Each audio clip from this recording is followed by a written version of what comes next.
समझ के मुझको मैदान में आना पड़ा। और जो लोग भी मेरे नॉमिनेशन में गए होंगे यहाँ से और उन्होंने जो भीड़ देखी होगी, उनको अंदाजा हो गया होगा कि अब मुकाबला शकील अहमद से और भारतीय जनता पार्टी से है, दूसरा बीच में कोई नहीं है। ये जो गठबंधन का उम्मीदवार है ये तीसरे नंबर। लेकिन मेरे नॉमिनेशन के 5 दिन पहले से कम्युनिस्ट पार्टी के जितने वर्कर हैं पूरे लोकसभा क्षेत्र में, वो मेरी हिमायत में काम कर रहे हैं। उसमें से सबसे ज्यादा लोग मेरी हिमायत में काम कर रहे हैं। पूर्वे जी, जिनको कोई नहीं जानता है मधुबनी जिले में और मधुबनी लोकसभा में, जिनकी पार्टी का एक मेंबर, एक लीडर नहीं है इस जिले में, उसको टिकट दे दिया गया। अब हमारा गठबंधन क्या हुआ था कि भारतीय जनता पार्टी नहीं जीते। अगर इस उम्मीदवार को फ्री छोड़ दिया जाएगा तो भारतीय जनता पार्टी के अशोक यादव घरे बैठे बैठे चुनाव जीत जाएंगे। उनको प्रचार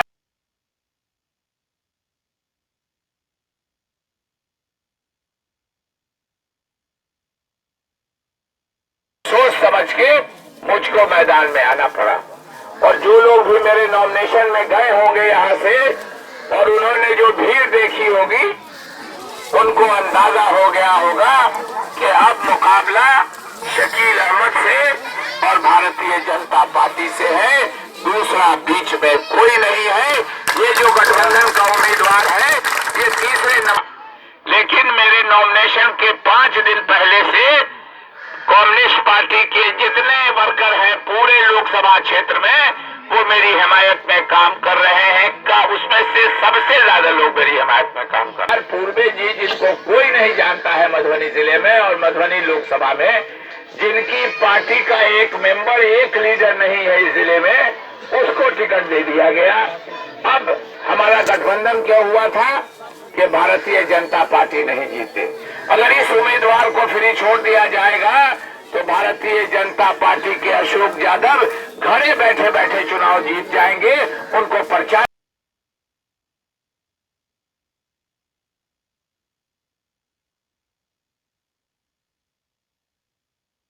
सोच समझ के मुझको मैदान में आना पड़ा। और जो लोग भी मेरे नॉमिनेशन में गए होंगे यहाँ से और उन्होंने जो भीड़ देखी होगी, उनको अंदाजा हो गया होगा कि अब मुकाबला शकील अहमद से और भारतीय जनता पार्टी से है, दूसरा बीच में कोई नहीं है।